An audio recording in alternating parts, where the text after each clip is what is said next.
listening to the Straight to Video podcast with Rob Lane.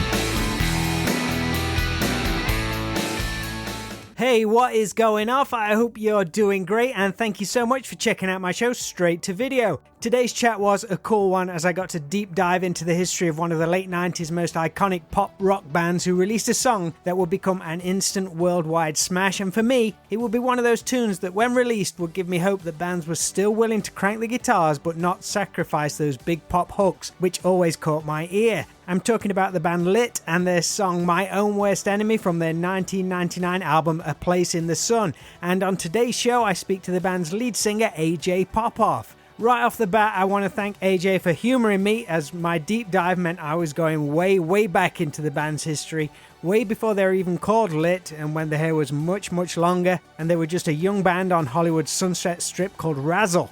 I wanted to know what it was like for them during that time and the steps they took to grow and develop their sound into the power pop monster it would become later into the 90s.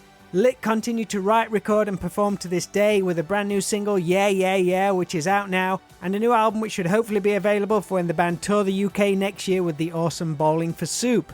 All the info you need can be found at litband.com, and Lit will also launch their own podcast in a few weeks called My Own Worst Enemy, the podcast, which will be a 4-episode series talking all about the band, the creation of the song, and the legacy it continues to have. Make sure to search that out on your favourite podcast platform so you don't miss it when it's launched on November the 23rd. Before we check in with AJ, please be sure to show some support for our good friends Dead Skull Coffee, who continue to support this show. Listeners to the podcast can get 15% off your entire order when you go to deadskullcoffee.co.uk and enter the promo code STV on checkout to bag that sweet discount. And if you want to get more access to this show with early heads up on guests, behind the scenes access, a bonus podcast and exclusive merch, I'd love it if you would consider becoming a patron over at patreon.com/STVpod. Everyone who is part of that is integral at making this show a success and keeping it out there, so thank you so much.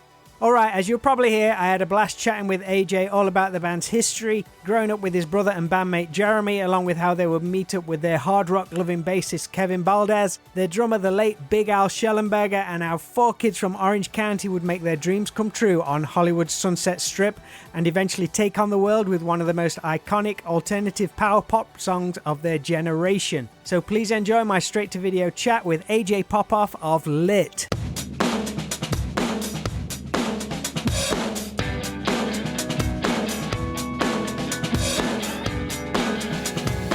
We're pushing it to the red, taking it over the edge. You're going up in my head, yeah, just getting started, yeah, yeah, yeah, yeah, yeah, yeah. You set me off. We did it!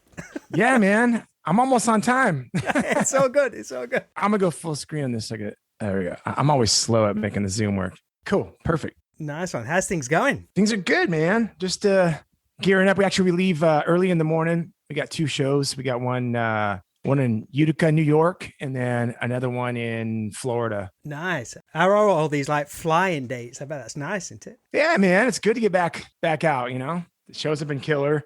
We actually just went back and did a hometown gig in Orange County not quite a week ago, and that was killer. Excellent stuff. People ready to see you again, for sure. Dude, we're ready to see them. Who's joining us behind you? Can you see her? That's my dog, Reagan. I got 3 of them, so I'm trying to see which ones are lingering, man. They're going to probably start bumping up against me here any minute, just begging for attention. Sweet, man. I'm coming to you from just outside Nottingham. I know you've played Rock City quite a few times. Yeah, man. We're gearing up and trying to get back out. It's so great you're coming back with Bowling for Soup next year. That's a great team up, man. Totally, man. They're a bunch of fun guys. Great band. Yeah, I'm looking forward to it. How well do you know each other? Have you played shows before or just crossed paths? Both. I mean, we've done some shows together. We just did Warped Tour Rewind. That was already a couple 2-3 years ago, I think. But it was the cruise ship that does like the Warped Tour reunion, all like a bunch of bands from that. And that was a shit show. In the best possible way. Yeah, totally. It was fun. But yeah, we've done other shows, and then we've also just crossed paths a lot. We got a lot of mutual friends. Yeah, during the initial like 2020 quarantine thing, I did some Zooms with them where we just drank and just shot the shit. Always a good time. Just fun dudes. We got a lot in common. And will the new album be ready by that point? Will it be out by that time, do you think? We don't have a set release date for the full record. If I had to take a guess, I'd say probably maybe March. Okay. So yeah, it could be. And we are, I think the label is planning on doing like a full vinyl release on release day. So that'll be available. And so I know nowadays, like no one really wants to own music unless it's something cool you can collect. I got a bunch of vinyl, but like nothing cooler than a vinyl record, just you set it out. You can hang it on the wall. You can do whatever with it, but it's just cool to have, timeless. I think a lot of people are buying vinyl records now, but not even playing them. They just want to own it. It feels good to hold it again. Yeah. When we moved out to Nashville, my wife and I, about a year and a half ago, we had lived in the same house for, at least I did, for almost 20 years, and just going through all my old CD collection and trying to figure out what I was going to keep, what I was going to get rid of. I threw away all my CDs. Like CDs aren't something you really want to hold on to. They're heavy. They're just plastic. It just breaks. It's just nothing you want to keep. They don't look that cool. I hated them when they first came out. I just got used to them, and now I'm glad they're gone. They'll have a resurgence, and I think cassettes are trying to come back. I love cassettes just for a nostalgia reason, but exactly, that's all it is. Like vinyl still sounds great. Cassettes sound like ass. Yeah, and cassettes are a pain in the ass too, but there's something kind of cool about the analog aspect of it. That it's this tape that you're listening to. A little less convenient than the digital world, but it's a little piece of the, like you said, nostalgia and history of music. That's cool. If it's cool with you, I'd like to trace your early journey a little bit, as you're pretty much an exact year older than me. You're born September 73. What are you? September 19th? Yeah. Yeah. I'm September 17th, 1974. So almost an crazy. exact year. Wow, man. But your journey is considerably different to mine. Right. Where did you and Jeremy grow up? Was you always in like the Orange County area? Or because I know your dad was a DJ. Did you move around a bit, working at various stations, or was it always kind of in that area? He did some bouncing around, but that was like pretty early on in his career. So by the time, I think I was born out in the Palm Springs area. So that was where he was working at the time. And, it's really not that far from where we ended up. Orange County is only maybe a 2-hour drive from there. But it was spent a lot of time kind of just bouncing around Orange County, from Anaheim to Fullerton, Yorba Linda, the few cities that are within 15 minutes of each other. That's where it all began for us. My brother and I lived in the same house up until I'd say about 9th or 10th grade for me. That's where it all started, in the garage. He actually had other things going on with his band. He had a band at the time, a band called Dreams, and that goes way back. I don't think people don't really talk about that part of it, but he was 2 years older than me. So he was already I think he dropped out of school like sophomore year and started wanting to, do shows with his band, and they did like real light touring. And I remember at the time thinking, man, that's what I want to do. I felt kind of left out, but I was playing drums at the time in the garage and just, trying to get better at that, trying to figure out how to start my own band. And I did that when I was 14, started a band with our now bass player, Kevin, and I was on drums. He played bass, and we're having a rough time finding a singer. Didn't Kevin sing originally? Was he doing some singing for you? He was singing a little bit. We were just like, we were teenagers that were like, we'll just fake whatever we choose as an instrument. Just get by. We mainly just wanted to be able to tell chicks we were in a band. And that was like our way to, score chicks. You'd been drawing the logos on books and making up the pretend band. That's exactly it. Yeah, for sure. Was you always looking up to Jeremy, with him being a couple of years older than you? Was you like following him around everywhere and show me what's cool? It was kind of, yeah. I mean, I think for the longest time I was sort of I guess kind of a tag along little brother. And I definitely hung out with my brother and his friends more than I did my own. So I was spending a lot of time at a young age, like going to Hollywood and going to shows and getting into trouble and drinking too much alcohol. And just, those were my craziest years, I think, was, from like 14 to my early 20s. But yeah, I mean, it wasn't long before I just decided. I was singing background vocals while I played drums. And I was like, man, I was way too hyped up to sit behind a drum set anyway. So I'm like, let me just try. I'll try and sing. And then we had another good friend who became our drummer, Big Al Shellenberger. And it just kind of fell into place pretty quick, that whole thing, and just kept writing songs. Because you were exposed to rock music really early, though. I've noticed for a lot of people, it's normally when you're like teenagers, like you're probably listening to stuff, but I guess because you'd always been listening to music through your dad. But I mean, you went to like your first concert when you was like 8 years old, right? I kind of skipped ahead with the story a little bit. So I think we were definitely, because our dad, being in radio, was always bringing home, records. Every time he'd get home, he'd have new records sitting out, and tape recorders, because he'd record himself working on liners and things for his radio show. We would pretend to be radio DJs and record ourselves talking between songs and playing records. But we had access to everything from early, because his first station was a country station. So like early country records and like, then records like Billy Joel and you name it, like Doobie Brothers and the Eagles and some pop records too, because then he was at Kiss FM, which is a big Los Angeles pop station. So we grew up on all that, like rock and more light rock and pop. And then my brother and I sort of discovered heavy metal together. That was sort of our music. You know, it wasn't something our dad showed us. It was something that we discovered. You know, Iron Maiden was one of those early bands that we were just like, oh my God, these guys are amazing. Was it the imagery, or did you actually hear the music as well? It was, I mean, that was before MTV. That was before, you know, social media and the internet. So we were strictly going off of, you know, the sound, and we just loved the way they sounded. It was just this high energy, and we had no idea what we were about to get into with those guys, because we, you know, they were on tour and they came through and,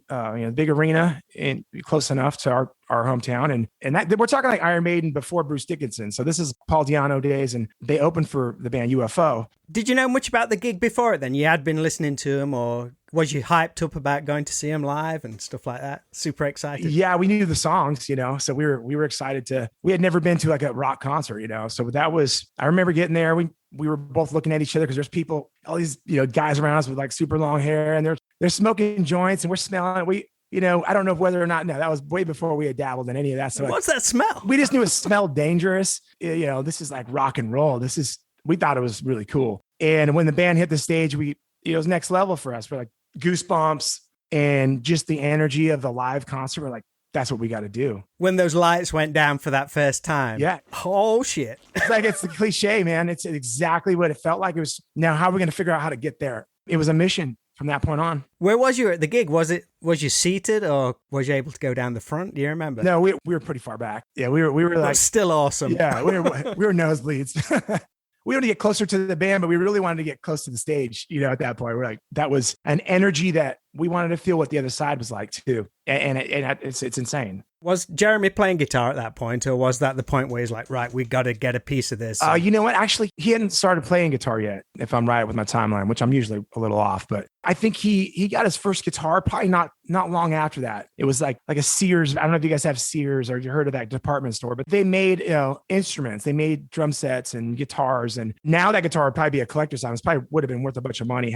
It looked like somewhere between a guitar and like an organ. It had I remember it had weird buttons on it. And that was his first guitar, you know. And I think at the time I was like more of the idea that one of us is going to play guitar. I think at the time I thought I was going to be the singer. You know, this is before I discovered drums, but there was only one guy for each instrument. And that's the way we looked at it. It's like, okay, I'm going to be the other guy. First, it was just broomsticks and just faking like I had a microphone and putting fake sweat, you know, putting water on our hair and just posing for pictures. And that was the very beginning. Like, all right, we're going to fake it till we make it.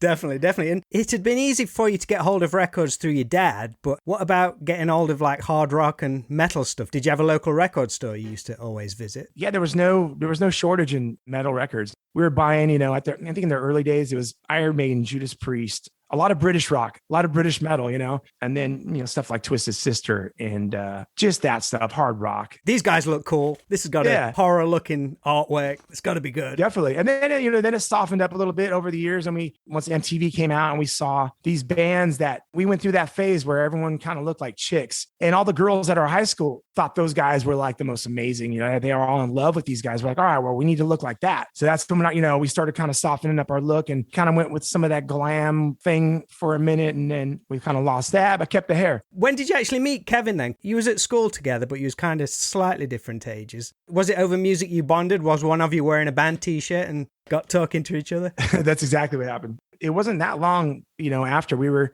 in junior high school, middle school. So we weren't hanging out yet, but he went to the same middle school. He was an 8th grader when I was in 7th grade. And I remember, you know, I think at the time he had a Van Halen t-shirt on. He wore that one and like a Dawkins shirt to school, like every day. He's one of us. Yeah. And then I was wearing like the Iron Maiden, the Judas Priest shirts. I remember thinking he was like the guy in King of the Hill or one of those shows. And the kid that you're going to say Stuart from Beavis and Butthead, aren't you? Beavis and Butthead. Is it the winger shirt? That's right. That's what it is. And he was like, not that Van Halen wasn't cool, you know, or Dawkins, but that was like, they weren't as dangerous. Yeah, it wasn't as dangerous. His hair wasn't as long. We were like, man, this guy he was like a pretty cool dude. And we started hanging out once I started going to the same high school he did. And he was like my first friend in high school. We started hanging and talking about bands. And what was the crossover point of bands, which you was into the really heavy stuff, he was into the lighter, more commercial stuff? Where did you kind of meet in the middle? Or was you all changing and listening to what was going off on MTV? It was probably, I think, yeah, when we started really hanging out, MTV was, a thing, and it was most of the same MTV bands, 120 minutes, alternative and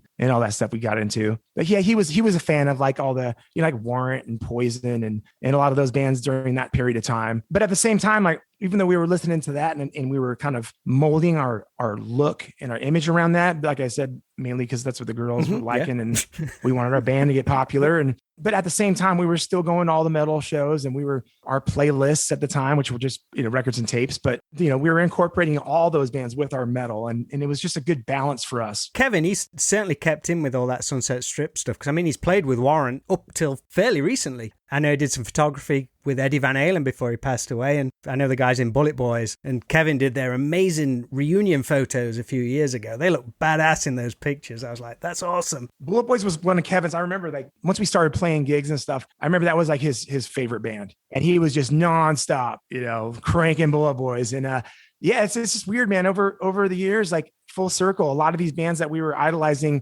when our music came out, some of those bands were listening to Lit, and they became fans of our music. So they started kind of reaching out. And I remember, at one point we were playing a gig on the other side of town, and Poison was playing, and they got in contact with our management and invited us to the show and had us come on stage and play songs with them. And how crazy is that? It's just craziness. and then, then later on, the band Warrants, and, we hear that they're covering My Own Worst Enemy, and they're set every night. And so all these bands that we just loved growing up, we were becoming friends with these guys. And so Kevin ended up doing some tours with them. And yeah, interesting, man. It was just, it's like pinch yourself kind of stuff. You're like, just really cool. Definitely. And like you said, though, you were all very, very young when you were kind of starting out. How aware was you of everything that was happening in Hollywood because of how old you were? Did that seem like a million miles away, or was it something you was familiar with? I think the culture was something we were following so closely. And it's so weird, man, to think back, like, how did we find out? How do we get our information? I think from the radio, you just hear the rock station talking about events going on. And so we started trying to figure out, well, most of the places were 21 and older. And so to get in, you either had to, we didn't have fake IDs. You had to sneak in or,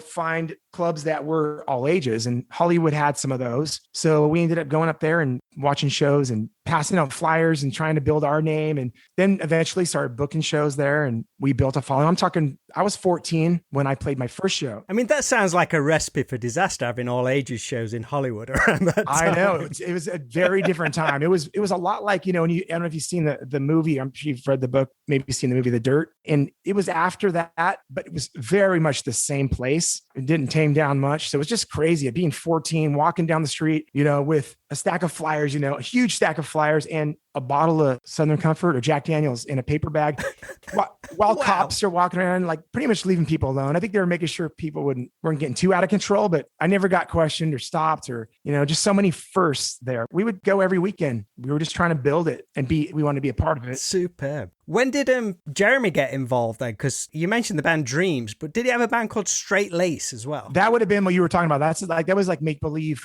folder band, Okay. He had a logo, and I think he tried to, put an ad and try and find members, but I think Dreams was a band that he was going, trying to help work for him and roadie for him. And then they needed another guitar player. So he kind of scored that. But so he joined in. I think I started singing for the band when I was 16, and I would say we did a handful of shows. And then that's when Jeremy joined. He started kind of helping us as far as booking shows, and he took on that role and was helping us out. And then I think he saw that we were, we kind of had a cool thing going, and it just made sense for him to come on board and join in. And he and I, as songwriters, started working together on the songs, and it just started making sense. Excellent stuff. When did Alan get involved then? Had you known him through school and all that kind of stuff? There was another local band, a metal band called Madel Fang, and they were very much like a Motley Crue, but a little darker. And Kevin was helping those guys out and kind of roadieing for them. And so we started going to all their shows. Well, their drum tech at the time was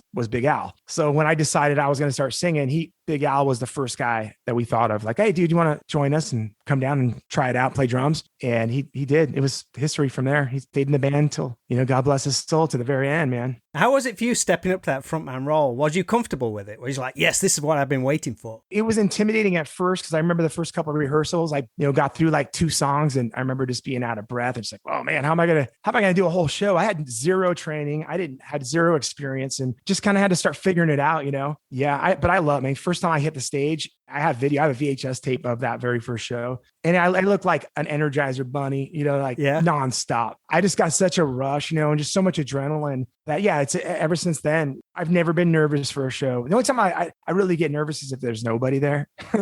Right. Yeah. We had some of those but then, you just kind of, we've always been one of those bands that just, I don't care if there's 10 people or 100,000 people, we try and put on the same exact show. Exactly. Somebody told me years and years ago, they said, if there's not many people there, it's not those people's fault that nobody else turned up. Absolutely. That's always stuck with me. Yeah, I think it makes a big difference. I've been to shows where there weren't a lot of people with the bands. If they're putting on a killer show, you don't even notice the people not there. Exactly. I've been to somewhere, I've been like, I think there's like 3 people, one show one time, and the guitar player just went like balls out for it. And I was like, this guy is amazing. Got talking to him after, and I'm still friends with him to this day. And I'm going back like 15 years. If he'd have just put on like a lackluster show, I'd have perhaps not even spoke to him. Insult to injury. Yeah, that's a good way to kill the deal for a lot of people. At least you come back and there's twice as many people. That's a build, Is that kind of an attitude you guys took on? Could I say, was you almost like a novelty band because you're all kind of young? We were, yeah. Early on, we definitely embraced the youth side of what we were doing, because we were the only band in Hollywood that,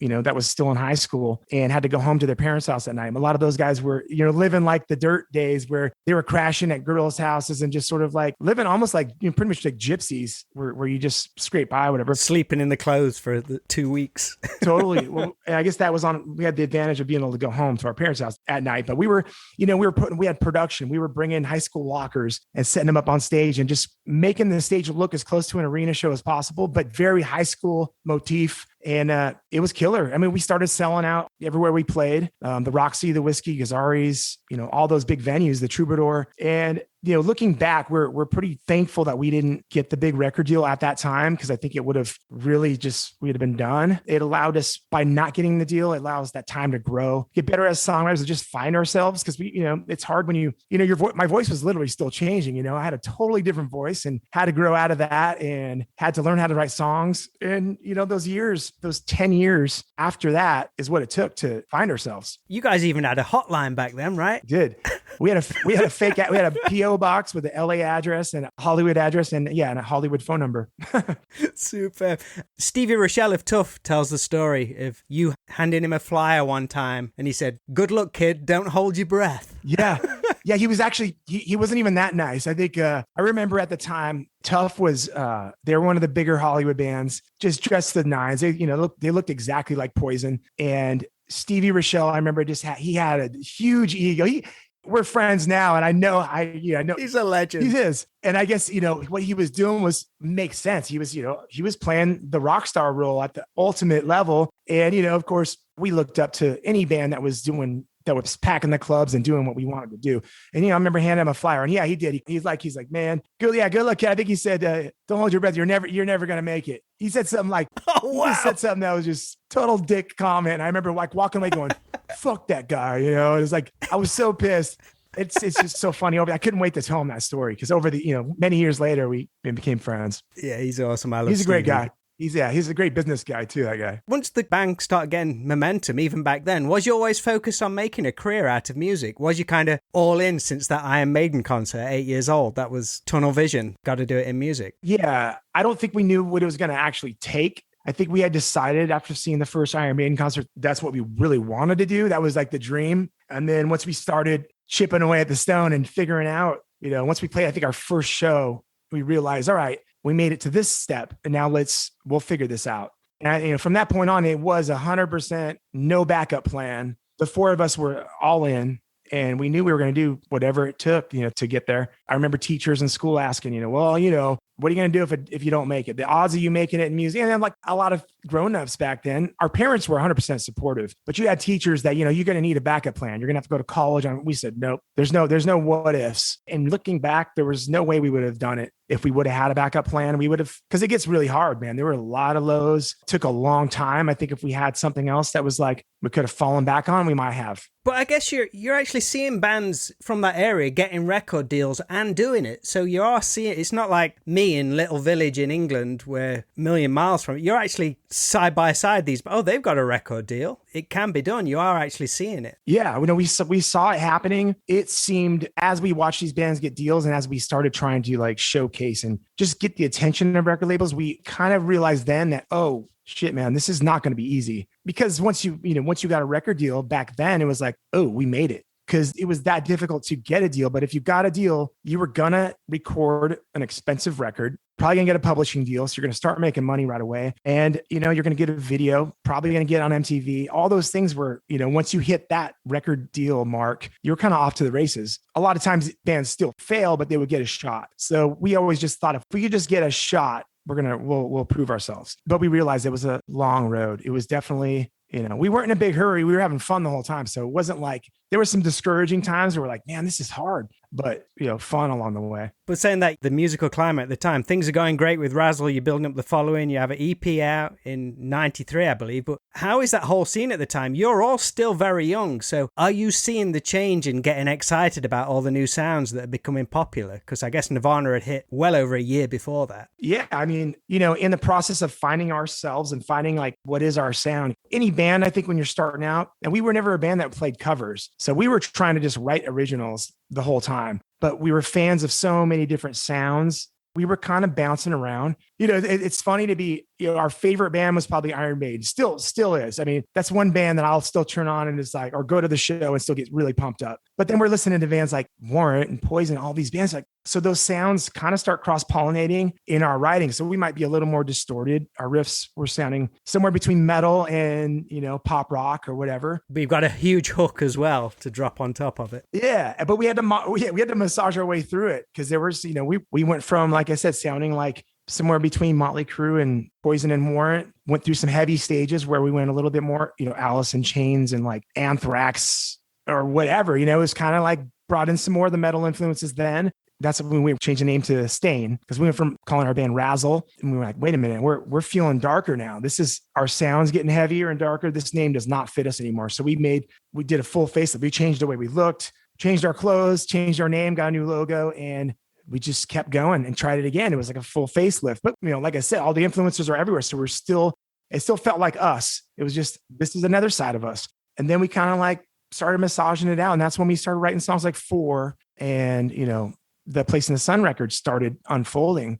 No Big Thing was a little more kind of punk rock. Then our attitude became more that it was part of it was our surroundings. Part of it was lifestyle. We started going to bars. We started hanging out with college aged people. Was things changing around like Orange County too? Because I guess that would eventually spawn stuff like Sugar Ray and No Doubt. And even like Mark from Sugar Ray, he's a hard rock kid like you guys were. Well, the thing, a lot of people, when we first broke out and we were touring, going to other countries in Japan and England, and people would ask a lot about Orange County because at the time it was, it was massive. So we went literally from having to have a fake address saying we lived in Hollywood because they called it behind the orange curtain. If your band was from Orange County, no one really wanted to know anything about you. You were just suburban, middle-class kids that no one really cared about. So Orange County was this massive place. It would take you about an hour to drive from one side to the other, 40 cities.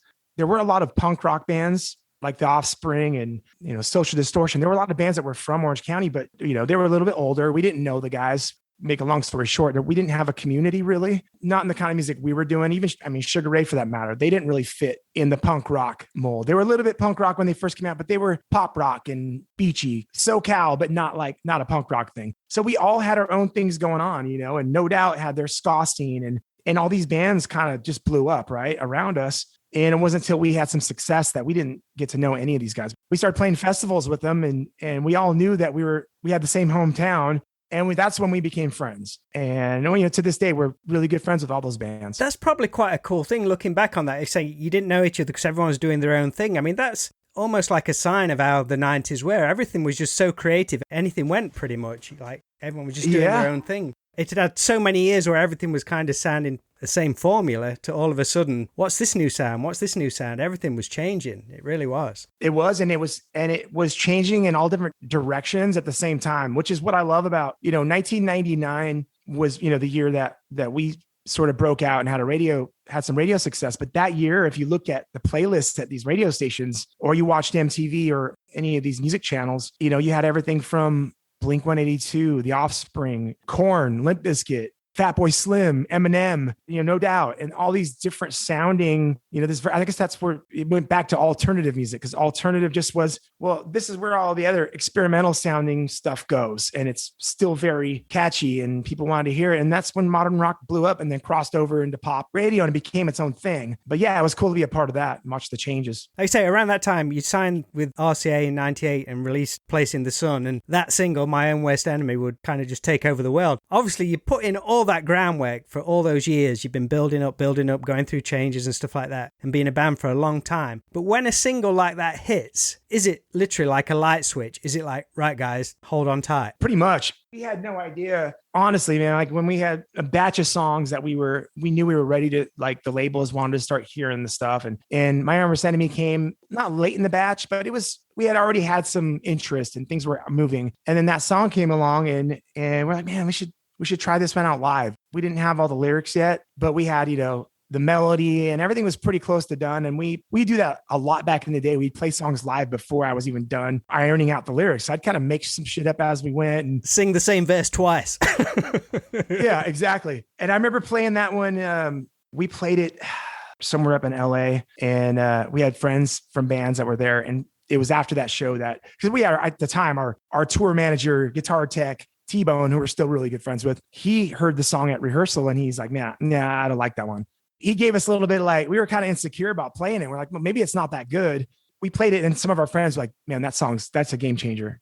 Sure enough, we finished it up, went and recorded it. And we were getting a lot of extra attention after we did that. And it was crazy, man. The label started actually playing our demo. Our manager, who was friends with one of the radio promotion guys, convinced him, like, why don't we put the feelers out? Send that to one of your radio guys, one of these stations, and see what they think. And he sent it to a station in St. Louis called The Point. And they're like, oh, this is great. They put it on the air and the request line, people started calling in, requesting it. And they kept playing it. And our label had to send a cease and desist letter and say, we're not ready to go yet. You got to stop playing this.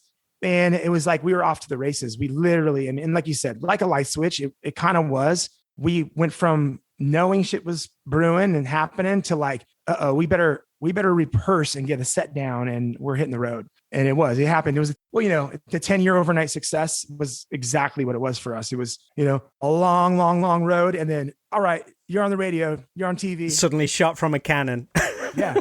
We had to figure it out real quick. The song was and still is gigantic. How was it coming over? I think you played Reading Festival here in the UK in 1999. Did you open the stage to like a massive crowd? Yeah, man. Oh man, that was, to this day when we're being interviewed, we always get asked, like, what's the most memorable show you ever played? And that Reading is definitely like top 3. Yeah, man, we didn't know what to expect. That was our first time to the UK, first time in England, seeing all the, we were like tourists. Our minds were blown. It was just a different culture. But Big Ben, Parliament. Totally, yeah. But it was crazy to, first realization, like I said before, like before the internet, before we knew much about what are the people like over there? We had no idea, but we realized quickly, you guys, you have different accents, but we had a lot of the same favorite bands and we all love music. We actually discovered that the music fans, over there were much, much bigger fans of music. I think it was when it comes to like diving deep into the deep cuts on a record and learning an entire, catalog of an artist. Whereas I think at the time, it's still a little bit, I feel like America's a little bit short attention span. Let me hear what you got. And then I'm going to listen to this and I'm going to get over here. Like people aren't as focused, not to say that there aren't people like that, but I mean, we were really blown away by how the crowd responded to not only that song, but other songs for the first time knowing these lyrics. And it was mind blowing, man. It was just like goosebumps and we just felt so appreciated. It was cool. You team up with Butch Walker to work on your brilliant View from the Bottom album in 2012. Right This Time is one of my favorite songs by you guys. Oh, thank you. That song it's awesome. Appreciate it. Did you guys know Butch from back in the day when he was in South Gang? Was he around that similar time to you when you were first starting out? We knew who he was. We knew who his band was, and they were playing gigs in Hollywood. We'd see each other in passing.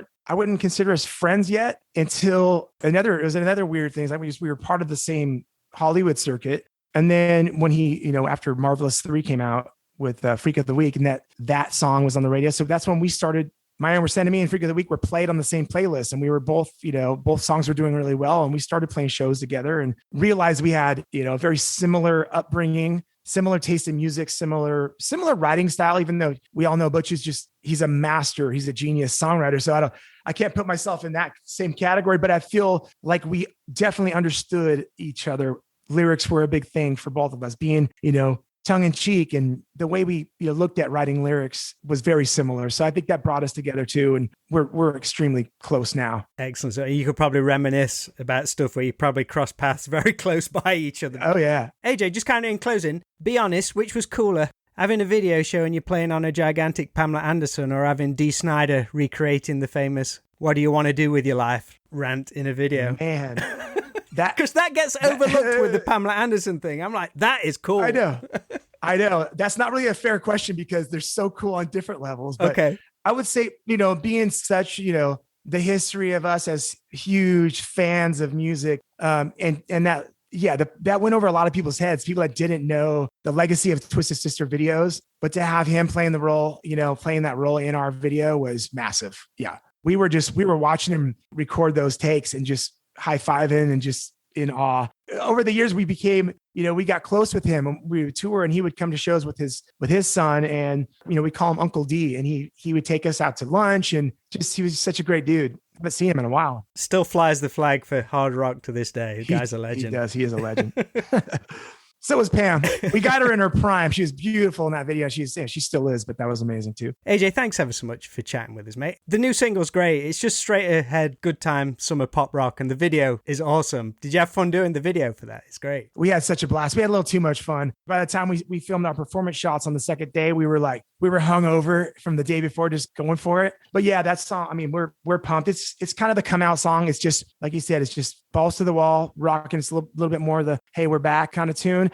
The rest of this record we dug pretty deep, and I feel like it's our best record ever. We touch on a little bit of everything. We have a couple leaning more ballad style that sounds like something you've never heard from us. But yeah, we cover a lot of ground with this new record. Superb. And are you and Jeremy still writing? Is the Popoff brothers, the country stuff as well? Because the single you put out was great, but on the Lit album, which was in the country vein, I love that as well. Thanks, man. We're definitely going to keep doing that. We made the conscious choice, and it took us a minute to separate the two and split off, because we'd been writing so much of that, the Popoff brothers stuff, that it just felt like where we were and where it was going to stay. And then we realized, let's see if we could take Lit back and really focus on where our heads were then. And we were writing all those earlier songs, like in the 2000s, the Atomic record, self-titled, and A Place in the Sun. And we started getting back with some of our friends from that era and collaborating. And it took a couple sessions to really put our heads back in that space. Like, let's write a rock record. And once it started firing, we went, oh shit, that's all we had to do is just take that detour and go down this lane we hadn't driven down in a long time. And we realized oh man, it felt like riding a bike. And it's an approach that goes back there, but it's also the way these guys, Carlo and Eric, that we've been working with, it's a great marriage of 2022 and 2000. It's old school because it's where we come from, but we've been paying attention this whole time, and it's where we're at now too. But they brought a really cool, fresh production element to it. That's not too much. It's just right. And I just think it's amazing. Sweet, man. Well, I'm excited to hear it and looking forward to hearing the stuff live next year when you get back over it. That's going to be one hell of a tour. Well, let's hang out and let's get a pint, mate. I'm up for that. AJ, thanks for talking to us, mate. I'm glad we got this hooked up. Oh, thank you, man. I'll anytime, man. Hit me up, and when we're over there, let's link up for sure. Sweet, man. You take care. Enjoy the rest of your day. Appreciate your time, mate. Yeah, likewise. Thanks. We don't overthink about it. You know how it goes. We're pushing it to the rain. Taking it over the edge. You're going off in my head. Yeah, just getting started. Yeah. Massive thank you to Ajay Popoff of Lit, and again for humouring me in chatting all about the band's Hollywood days. For me, I think it's a wonderful story of the time, and great to hear him chat about how much fun they had back then. For more info on what Lit are up to and their future tour dates, including their UK tour with Bowling for Soup next year, please please visit litband.com where you can check out their new video, Yeah, Yeah, Yeah, and learn all about their new podcast talking about the story behind My Own Worst Enemy, which launches on November the 23rd. For over 130 more episodes of this show, then please be sure to check out stvpod.com for those, as well as straight-to-video music, videos, and merch. And if you could, please let any friends you think might enjoy the show know all about the cool chats that are available. All those shares, retweets really do help make a difference. Alright, that's all for today's show. I hope you enjoyed it, and I look forward to doing it all again real soon.